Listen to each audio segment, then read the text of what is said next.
எனக்கு என்று யாருமே இல்லை.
மௌனமாக நமது உதடுகள் அசையக்கூடிய விதத்திலே நாம் பாடிக்கொண்டே இருப்போம். பாரும் இயேசுவே, என்னை பாரும் இயேசுவே, கையை பிடித்து என்னை நடத்தும் இயேசுவே. பாரும் இயேசுவே, என்னை பாரும் இயேசுவே, கையை பிடித்து என்னை நடத்தும் இயேசுவே. 2021 புதிய ஆண்டு 2021 அடியெடுத்து வைத்திருக்கிறோம். இன்று ஆண்டவர் முன்பாக, அவரது பார்வையின் முன்பாக நாம் வீற்றிருக்கிறோம் என்பதே அவரது ஆசீர். அவரது பார்வை இன்று நம்மீது பட்டிருக்கிறது என்பதே ஆசீர். 2020 தொடங்குகிற போது நாம் இப்படி இல்லை. இப்போது இருக்கிற மனநிலை அப்போது இல்லை. எங்கோ ஏதோ ஒரு இடத்தில் ஒரு தொற்று வைரஸ் ஒன்று பரவிக் கொண்டிருப்பது நமக்கு ஒரு செய்தியாக இருந்தது. ஆனால் மார்ச் மாதத்திலே முழு ஊரடங்கு, பொது முடக்கம், நமது பகுதியிலும் இந்த தொற்று கிருமி பரவுகிறது என்பதை நாம் கேள்விப்பட்ட போது அது மிகப்பெரிய அதிர்ச்சி. ஆனால் ஏறக்குறைய 8 மாதங்களாக இல்லங்களில் முடங்கி இருக்கிறோம். இயல்பு வாழ்வு வாழ முடியவில்லை. 2020 அது தொடங்கினது போல முடிவடையவில்லை. ஆனால் 2021 இதோ தொடங்கி இருக்கிறது. ஆண்டவரிடத்திலே நாம் கேட்கிறோம், பாரும் இயேசுவே, என்னை பாரும் இயேசுவே, கையை பிடிச்சுக்கிட்டு என்னை நடத்தும் இயேசுவே. ஆண்டவரையே பாருங்கள், முகத்தையே பாருங்கள். ஒளி வீசுகிற முகம் இந்த முகம். இன்று பிற இனத்தாருக்கு ஒளியாக வீசிய முகம் இயேசுவின் முகம். ஆனால் மிக எளிதாக அந்த பிற இனத்தார் இந்த ஒளியை அடைந்து விடவில்லை. தேடல், வாழ்க்கை ஒரு தேடல். அந்த தேடல் அது நிறைவடையாத தேடல். தேடிக்கொண்டே இருக்கிறோம். எதற்காக? நிம்மதியாக வாழ வேண்டும், சந்தோஷமாக வாழ வேண்டும், நோயின்றி வாழ வேண்டும், உடல் உள்ள நோய்கள் இன்றி, வலிகள் இன்றி, காயங்கள் இன்றி, வேதனையின்றி வாழ வேண்டும், தொற்று கிருமையிலிருந்து விடுபட்டவர்களாக வாழ வேண்டும். அதுதான் தேடல். வாழ்க்கை வசதிகளை பெற்றுக்கொள்ள வேண்டும், நினைத்த காரியங்கள் நிறைவேற வேண்டும், கனவுகளெல்லாம் நிறைவேற வேண்டும், எதிர்நோக்கி இருக்கிற எல்லா விதமான தேவைகளும் நிறைவேற வேண்டும். குழந்தைகளது கல்வி, குழந்தைகளது எதிர்காலம், மங்கள நிகழ்வுகள், வீடு கட்டும் பணிகள், வாகன வசதிகள், வேலை வாய்ப்புகள், தொழில் வளர்ச்சிகள் எல்லாம் நிறைவடைய வேண்டும். இது தேடல். இந்த தேடல் குறையே அல்ல, இது தேடல். இது இல்லாமல் வாழ்க்கை இல்லை. பொருளாதாரத்தில் சொல்லுகிறார்கள், மனிதனுடைய தேவை குறைவுபடுவதில்லை. Man is a wanting animal என்று சொல்லுகிறார்கள். அவனுடைய தேவை நிறைவு செய்யப்படா முடியாத தேடல். ஒரு தேடல் முடிவடைகிற போது இன்னொரு தேடல் தொடங்கி விடுகிறது. தொடர்ந்து தேடிக்கொண்டே இருக்கிறோம். எதிலும் நிறைவு என்பதே இல்லை. அடுத்தது அடுத்தது அடுத்தது தேடிக்கொண்டே இருக்கிற வாழ்க்கையாக நமது வாழ்க்கை இருக்கிறது. ஆனால் இன்று 3 அரசர்கள், 3 ஞானியர் நமக்கு கற்றுத்தருகிறார்கள். உங்கள் தேடல் நிறைவடையும். எப்போது? உங்கள் தேடல் கிறிஸ்துவை மையப்படுத்துவதாக இருந்தால், கிறிஸ்துவை நீங்கள் தேடுகிறவர்களாக இருந்தால். இது ஈஸி அல்ல. இயேசுவை தேடுவது ஈஸி அல்ல, மிக மிக கடினமான காரியம். ஆனால் நமக்கு ஜெபம் இருக்கு, அருமையான ஜெபம். பாரும் இயேசுவே, என்னை பாரும் இயேசுவே. அழுகிறோம், கவலையை ஒப்பு கொடுத்து அள்ளறோம், சோர்வுகள், சோதனைகளை, வலிகளை ஒப்பு கொடுத்து நாம் அழுகிறோம். என் மீது, என் குடும்பத்தின் மீது, என் கஷ்டத்தின் மீது, என் வலிகள், வேதனைகள், நோய்களின் மீது ஆண்டவரை உமது இது பார்வை படாதா? நீர் என்னை பார்க்க மாட்டீரா? உமது பார்வை என் மீது இறங்காதா? கீழ்த்திசையிலிருந்து, ஏறக்குறைய அவங்க ஏசியாவிலிருந்து தான் கிளம்புறாங்க, போறாங்க. எத்தனை நாள் பயணித்தார்கள் என்பது தெரியாது, போகிறார்கள். அவர்களுக்கு வழிகாட்டி வந்த விண்மீன் மறைந்து போகிறது. எருசலேமுக்கு போகிறார்கள். தங்கள் நிலைப்பாட்டை சொல்கிறார்கள். யூதர்களின் அரசரை நாங்கள் காண வந்தோம். ஒரு புறம் எருசலேம் கலங்குகிறது, ஆனால் இறைவாக்கு பகுதி அவர்களுக்கு துணை நிற்கிறது. அவர் பெத்லகேமில் பிறப்பார். பெத்லகேம் அப்பத்தின் வீடு, அங்கே அவர் பிறப்பார். பெத்லகேமில் விண்மீன் வழிகாட்ட இயேசுவை கண்டு கொள்ளுகிறார்கள். இயேசு அங்கே கடவுளாக இல்லை, அங்கே குழந்தையாக இருக்கிறார். குழந்தையை பார்த்தவுடன் அவர்கள் தேடல் நிறைவடைகிறது. மண்டியிட்டு வணங்குகிறார்கள். அவர்கள் பார்வையில் அது குழந்தை அல்ல, கடவுள். அங்கே இருப்பது குழந்தைதான், ஆனால் அவர்கள் மண்டியிட்டு வணங்குகிறார்கள். காரணம், இவர் கடவுள். இந்த கடவுளால் எல்லாம் இயலும். கடவுளால் இயலாதது ஒன்றுமில்லை. There is no impossibilities. Everything is possible. ஆண்டவர் நிறைவேற்றுவார்.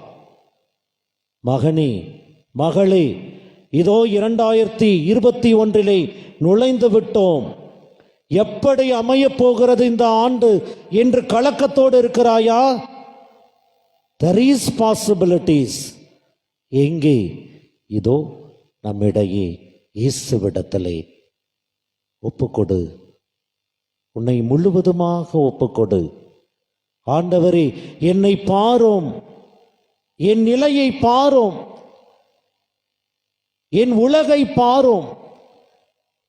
ஒரு சிறிய கண்ணுக்கு தெரியாத ஒரு சிறு கிருமி இன்று உலகத்தையே ஆட்சி செய்கிற நிலை. Where is God? Where is God? கடவுள் எங்கே? இன்னைக்கு ரொம்ப ஈஸியா நாத்திகர்கள் கேட்பாங்க, எங்கே சென்றார் உங்கள் கடவுள்? ஒரு சிறிய கிருமி இன்று உலகையே ஆட்டி படைத்துக் கொண்டிருக்கிறதே, எங்கே சென்றார் உன் கடவுள்? ஒரே வார்த்தை தான். ஒவ்வொரு குழந்தை மண்ணுலகில் பிறக்கிறது என்று சொன்னால் அது கடவுள் இவ்வுலகை இன்னும் அன்பு செய்கிறார் என்றதனுடைய அர்த்தம். இன்னைக்கும் பிறப்புகள் இருக்கிறது. அருமையான பிறப்பு, கிறிஸ்துவின் பிறப்பு. இன்னைக்கு புற இனத்தாருக்கு ஆண்டவர் தன்னை வெளிப்படுத்துகிறார். Manifestation, epiphany. This is the feast of Epiphany. What is Epiphany? கிரேக்க வார்த்தை எபிஃபானியோ என்கிற கிரேக்க வார்த்தை. ஆங்கிலத்தில் மேனிஃபெஸ்டேஷன், அப்பியரன்ஸ். ஆண்டவர் தன்னை வெளிப்படுத்துகிறார். என்ன மாதிரியான வெளிப்பாடு இது? தன்னை தேடி வந்து தன்னை கண்டு கொண்டு தனக்கு மரியாதையும் வணக்கமும் செலுத்திய ஞானியருக்கு ஆண்டவர் தன்னை வெளிப்படுத்துகிற நிகழ்வு. இன்னைக்கு உங்களுக்கும் எனக்கும் ஆண்டவர் தன்னை வெளிப்படுத்துகிறார். கவலைப்படாத, வருடத்தின் தொடக்கத்திலே நான் பிறந்திருக்கிறேன். எனக்கு எதிராக எந்த சக்தியும் நில்லாமலே போகும். Praise the Lord, praise the Lord, praise the Lord. Hallelujah, hallelujah, hallelujah. ஆண்டவர் முன்பாக எந்த சக்தியும் நில்லாமலே போகும். Praise the Lord, praise the Lord, praise the Lord. நம்புங்க பிரியமானவர்களே, நம்புங்க. ஆண்டவர் செய்வார், கட்டாயம் செய்வார். இதை நமக்கு செய்து கொடுப்பார். முடங்கி கொண்டு வீட்டில் உட்கார்ந்து இருக்கிறோம் இல்லையா? மாதா டிவியை பார்த்து பார்த்து பார்த்து சலிச்சு போச்சு. ரொம்ப அருமையாக மாதா டிவியில் பூசை நடக்குது, ரொம்ப அருமையாக நடக்குது. ஏய், இந்த கத்தியை எங்கடா வச்ச? பரலோகத்தில் இருக்கிற எங்கள் பிதாவே. அப்படிதான் இன்னைக்கு பூசை. வீட்டு வேலையும் பார்த்துக்கிறோம், பூசையும் பார்த்துக்கிறோம். அட் அ டைம்ல 2 in 1. பூசையினுடைய பலன் குறைந்து போகிறது இல்லையா? கண்ணு முன்னாடி உங்க சாமியார், பங்கு சாமியார் அருமையாக சொன்னார், ஆராதனையை முடிப்போம், திருப்பலியை ஆரம்பிப்போம். ஏன்னா ஆராதனையில் கொடுக்கப்படுகிற ஆசீர்வாதத்தை விட திருப்பலி மிகப்பெரிய ஆசீர்வாதம். Price the Lord, praise the Lord. அருமையாக அந்த திருப்பலி ஆரம்பிப்பதற்கு முன்பாக ஒரு அருமையான ஒரு ஸ்லோகன் பாடுறாங்க, பார்த்தீங்களா? மாதா டிவியில். உலகில் இது போன்ற ஒரு நிகழ்வு இல்லை, திருப்பலி போன்ற ஒரு நிகழ்வு இல்லை. அன்புக்குரியவர்களை, உண்மையாகவே முழு தயாரிப்போடு ஒரு திருப்பலியில நீங்க பங்கு பெற்று பாருங்கள். உங்களை முழுவதுமாக அர்ப்பணித்து பாருங்கள். திருப்பலி தொடங்குறதுக்கு முன்னாடியே அருமையாக அமைக்கப்பட்டிருக்கிறது திருப்பலி. தொடக்கத்தில் வரவேற்பு முடிந்ததும் ஒரு மன்னிப்பு சடங்கு. மன்னிப்பு சடங்கு முடிஞ்சதும் ஆண்டவருடைய வார்த்தையை கேட்கிறோம். ஆண்டவருடைய வார்த்தையினுடைய ஆழத்தை புரிந்து கொள்ளுகிறோம், தியானிக்கிறோம். என் உள்ளம் பற்றி எரிகிறது, என்னை அப்படியே அர்ப்பணமாக்குகிறேன். காணிக்கை பவனி. அந்த காணிக்கையிலே நான் எதை ஆண்டவருக்கு அர்ப்பணமாக கொடுக்கிறேனோ ஆண்டவர் அதை எடுத்து புனிதப்படுத்துகிறார். தன்னோடு நம்மை இணைத்துக் கொள்கிறார். நம்மோடு அவர் தன்னை இணைத்து கொண்டு உயிருள்ள அப்பமாக, தனது உடலாக இரத்தமாக அவர் தன்னையே நமக்கு உணவாக தருகிறார், ஆசிர்வதிக்கிறார். எவ்வளவு ஒரு அருமையான நிகழ்வு திருப்பலி, ஆசீர்வாதமான நிகழ்வு ஆண்டவர் செய்கிறார். நம்புங்க. வாய்ப்பு கிடைக்கிற போதெல்லாம் திருப்பலி பூசையில பங்கெடுங்க அன்புக்குரியவர்கள். ஒரு நாளைக்கு ஒரு பூசை தான் பார்க்கணும்னு எந்த ரூல்ஸுமே இல்லை. எப்படி ஒரு ரூல்ஸே கிடையாது.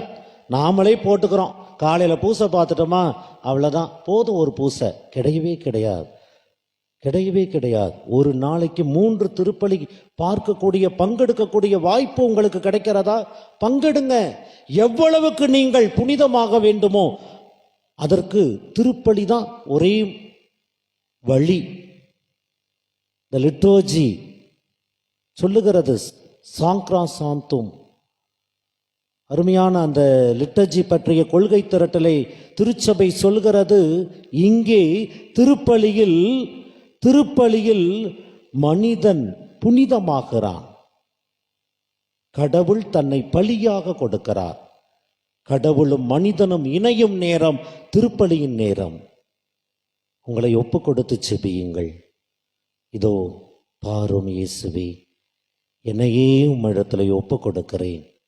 ஆண்டின் தொடக்கத்திலே அற்புத குழந்தை இயேசுவே, இதோ உம்மை தேடி நாம பேசிட்டு இருக்கிறோமா? சாமியார் ரூம் முன்னாடி சிஸ்டரும் கூட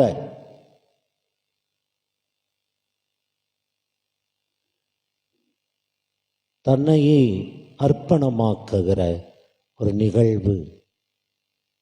3 ஞானியர் இயேசுவை தேடி போய் முழுவதுமாக தன்னை அர்ப்பணித்தார்கள். முழுவதுமாக தன்னை அர்ப்பணிக்கிறார்கள். அன்புக்குரியவர்களை, அதுபோன்று நாமும் நம்மை அர்ப்பணித்து செபிப்போம். நம்மை முழுவதுமாக ஆண்டவரது கரத்திலே அர்ப்பணித்து செபிப்போம். எங்கள் மத்தியிலே பிரசன்னமாயிருக்கிற எங்கள் அன்பின் ஆண்டவரே இயேசுவே, அருமையான நேரத்தை கொடுத்திருக்கிறீர்.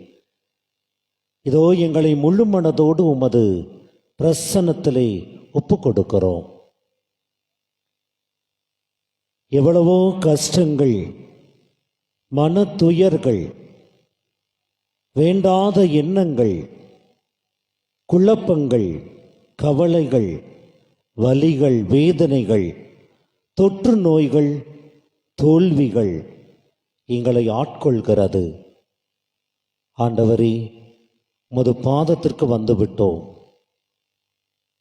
இதோ பல்வேறு நெருக்கடிகளை, இடர்களை, வலிகளை, வேதனைகளை, பயண சுமையை தாண்டி, எத்தனையோ பயண சுமையை தாண்டி, பயணத்தில் இருக்கிற கஷ்டங்களை தாண்டி, பாலைவன பயணத்தை தாண்டி, அந்த ஒட்டகத்திலே 3 ஞானியர் பாலை நிலத்தில் பயணித்தார்களே, வயதான அந்த 3 ஞானியர் எவ்வளவு நெருக்கடிகளை சந்தித்திருக்க வேண்டும், எவ்வளவு வழிகளை, வேதனைகளை சந்தித்திருக்க வேண்டும். அவர்கள் நோக்கம் ஒன்றாயிருந்தது, இயேசுவை காண வேண்டும், மெஸ்ஸியாவை காண வேண்டும், மீட்பரை காண வேண்டும், யூதர்களின் அரசரை, உலக அரசரை காண வேண்டும். அதுபோலதான் எங்கள் வாழ்க்கையும் ஆண்டவரே. 2020 என்ற அந்த ஆண்டு எவ்வளவோ வழிகளை, சுமைகளை, சோர்வுகளை, சோதனைகளை, கஷ்டங்களை, நோய்களை, தோல்விகளை, சவால்களை எங்களுக்கு கொடுத்தது. தாண்டி வந்திருக்கிறோம். உமது பாதத்திற்கு தான் வந்திருக்கிறோம். உம்மை பார்த்து கொண்டிருக்கிறோம். ஆசீர்வதிங்க. உமது கரத்தை நீட்டுங்க சாமி. எங்கள் கரம் பிடித்து நடத்துங்க ஆண்டவரே. ஆசீர்வாதமான வாழ்வை கட்டளையிடுங்க ஆண்டவரே. இதோ உமது முன்னிலையிலே எந்த நோயும், எந்த தீய சக்தியும் நில்லாதே போகும் என்பதற்கு விவிலியம் சாட்சியமாக அமைகிறது. இறையாதே, சும்மா இரு. எவ்வளவு பெரிய வார்த்தை ஆண்டவரே. அந்த காற்று, கடல் உமக்கு அடிபணிந்தது. எவ்வளவு பெரிய வார்த்தை. அதுபோல அப்பா, இன்று இந்த வீட்டுக்கு மீட்பு உண்டாயிற்று என்று நீர் கட்டளையிடும். என் குடும்பத்தை, என் கஷ்டத்தை, என் வலியை, வேதனையை ஆண்டவரை இந்த வார்த்தை மாற்றும்படியாக செய்யும். மீட்பை கொடும் சாமி. இவனும் ஆபிரகாமின் மகனே. இழந்து போனதை, கஷ்டப்படுவதை, நோயுற்றிருப்பதை, ஒடுக்கப்பட்டு இருப்பதை, வலியிலும் வேதனையிலும் தனிமைப்படுத்தப்பட்டு இருப்பதை தேடியே பாலன் இயேசு பிறந்திருக்கிறார் என்று உணரும்படியாக செய்யும். ஆட்கொள்ளும் சாமி. எங்கள் குடும்பத்தை ஆட்கொள்ளும். உமது அரவணைப்பின் கரம் எங்களை தொடட்டும் ஆண்டவரே. நிறைக்கட்டும். பாலன் இயேசுவினுடைய பிறப்பை வானதூதர்கள் சொன்னார்களே, உன்னதங்களிலே கடவுளுக்கு மாட்சி உண்டாகுக, பூ உலகில் நல்மனம் கொண்டோருக்கு அமைதி உரித்தாகுக. ஒவ்வொரு தடவையும் பாடுறோமே ஆண்டவரே, நல்மனம் படைத்தவர்களாய் நாங்கள் நலமோடு வாழ செய்தருளும். எங்களுக்கு நல்ல மனசை கொடுங்க ஆண்டவரே. பகையில்லாத மனதை கொடும். பெருந்தன்மையோடு எதையும் ஏற்றுக்கொள்ளக்கூடிய மனப்பக்குவத்தை கொடும். மனசுல தேவையில்லாத அழுக்குகள், வேண்டாதவை நிறைச்சு நிறைச்சு நிறைச்சு மனச இருள் சூழ்ந்த பகுதியாக வைத்திருக்கிறோம். ஒளியே இல்லை, ஒளியே இல்லை. இயேசுவே ஒளியாக உள்ளே வாரும். பாவம், பலவீனம், வேண்டாத பேச்சுக்கள், வேண்டாத சிந்தனைகள், கருத்து வேறுபாடுகள், சண்டை சச்சரவுகள், குற்றம் காண்கிற மனப்பான்மை எங்கள் மத்தியிலிருந்து எடுக்கப்படுவதாக. நோய் நொடிகள் எங்கள் மத்தியிலிருந்து எடுக்கப்படுவதாக. தோல்வி என்கிற எண்ணம், பயம் எங்கள் மத்தியிலிருந்து எடுக்கப்படுவதாக. தைரியம் வேணும் ஆண்டவரே. பலன் வேணும். ஆவிக்குரிய திடன் வேணும். முத ஆற்றல் வேணும். வல்லமை வேணும்.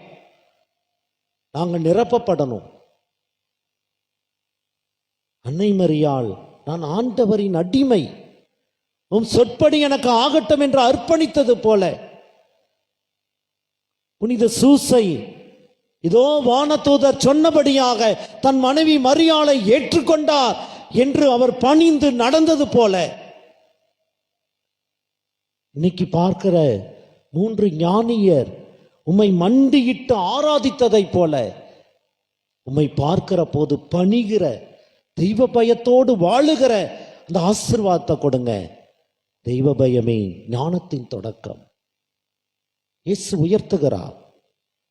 கடவுள் முன்னால எவ்வளவு தூரம் ஆண்டவரை என்னை நான் உமக்கு அர்ப்பணித்து ஜெபிக்கிறேனோ அவ்வளவுக்கு என்னை ஆண்டவர் நீர் உயர்த்துகிறீர். உயர்த்தும் சாமி. என் குடும்பம் ஆசீர்வதிக்கப்பட்ட குடும்பமாகணும். உற்றார் உறவினர்கள் முன்னிலைகளே ஆண்டவரை பெருமையோடு நான் வாழணும். எல்லா அந்தஸ்தையும் இந்த ஆண்டிலே நான் பெற்றுக்கொள்ள வேண்டும். நோய் நொடியிலிருந்து, வலிகள் வேதனைகளிலிருந்து நான் விடுவிக்கப்பட வேணும். நல்ல உடல்நலத்தை பெற்றுக்கொள்ள வேணும். என் கரங்களும் கால்களும் உடல்களும் ஆண்டவரை சுத்தமாக பரிசுத்தமாக மாற வேண்டும். நோயில்லா வாழ்வை நான் அனுபவிக்க வேண்டும். நற்சுகம் தர வேண்டும். குழந்தைகள் நன்றாக படிக்கணும். அறிவு பெற்ற குழந்தையாக என் குழந்தைக்கு நான் காட்டுகிற அக்கறை, என் குழந்தையை மற்ற குழந்தைகளோடு அவர் மேற்கொள்ளுகிற படிப்பிலே அவர் உயர்வாக கருதப்படணும். அளவில்லாத ஞானம் என் குழந்தை பெற்றுக்கொள்ள வேண்டும். குழந்தைகள் நோய் நொடியின்றி வாழ வேணும். எதிர்காலத்திற்காக, வேலை வாய்ப்பிற்காக, மங்கள நிகழ்வுகளுக்காக காத்து கொண்டிருக்கிற அத்தனை பிள்ளைகளும் இளையோரும் ஆசீர்வதிக்கப்படணும். அவர்கள் கண்கள் தூய்மைப்படுத்தப்பட்ட கண்களாக, அவர்கள் உள்ளம் தூய்மைப்படுத்தப்பட்ட உள்ளமாக, அவர்கள் கரங்கள் கால்கள் நேரியவை உண்மையானவை நோக்கி செலுத்தப்படுகிறவையாக மாற்றம் பெற வேணும். ஆண்டவரே ஆசீர்வதிங்க. பாரும் உமது பார்வையால் நிரப்பும். உமது பார்வைக்குள்ளாக எங்களை நிரப்பும். ஆசீர்வாதத்தால் நிரப்பும். ஆண்டவரே குழந்தை இயேசுவே, எங்களையே இதோ பொன்னாக, சாம்பிராணியாக, வெள்ளை போலமாக உமது கரத்திலே கொடுக்கிறோம். எங்களிடத்தை கொடுப்பதற்கு எங்கள் உள்ளத்தை, எங்களை தவிர வேறு எதுவும் இல்லை. எங்களையே உமது கரத்திலே காணிக்கையாக ஒப்பு கொடுக்கிறோம். ஆசீர்வதிங்க. உமது அருளாலே ஆசீராலே எங்களை நிரப்புங்க ஆண்டவரே. ஆசீர்வதித்து வழி நடத்தும் ஆண்டவரே. எங்கள் செபங்களையும் வேண்டுதல்களையும் எங்கள் மத்தியில் இப்பொழுதும் வாழ்ந்து கொண்டிருக்கிற இயேசுவின் வல்லமையான பெயராலே உம்மிடத்தில் ஒப்பு கொடுக்கிறோம். ஜெபம் கேட்டு எங்களை ஆசிரால் நிரப்பும் நல்ல தந்தையே, ஆமென். ஆண்புயர்.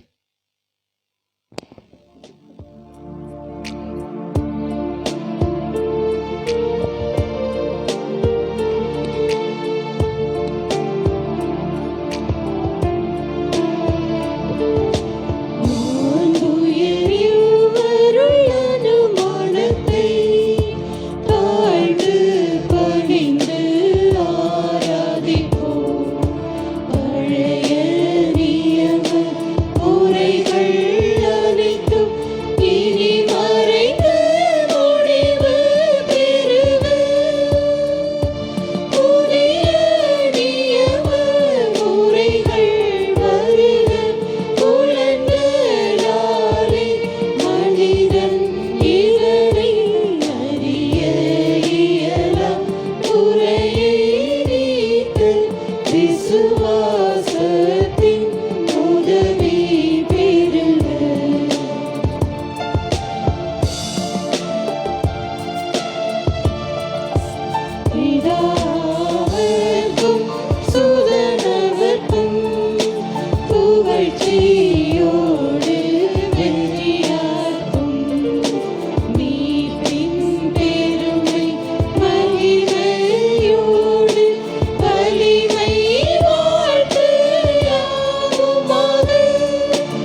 மன்றாடுவோமாக. இறைவா, இந்த வியப்புக்குரிய திருவருட்சாதனத்திலே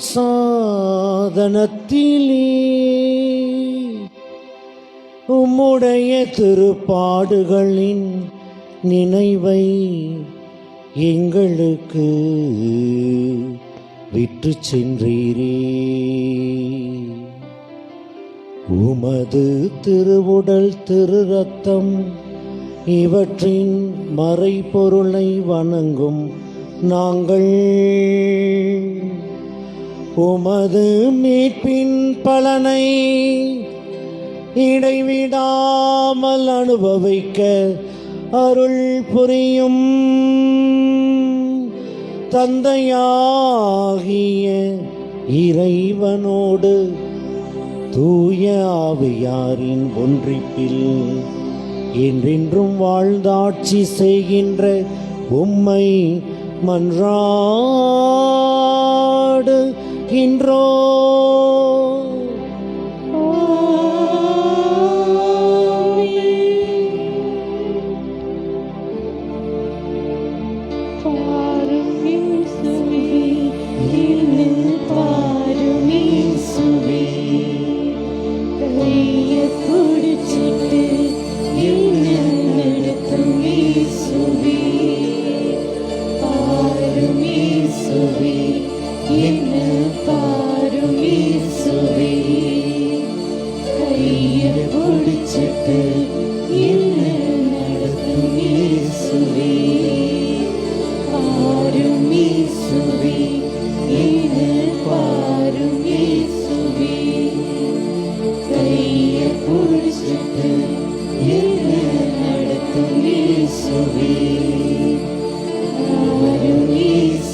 பிடிச்சிட்டு என்ன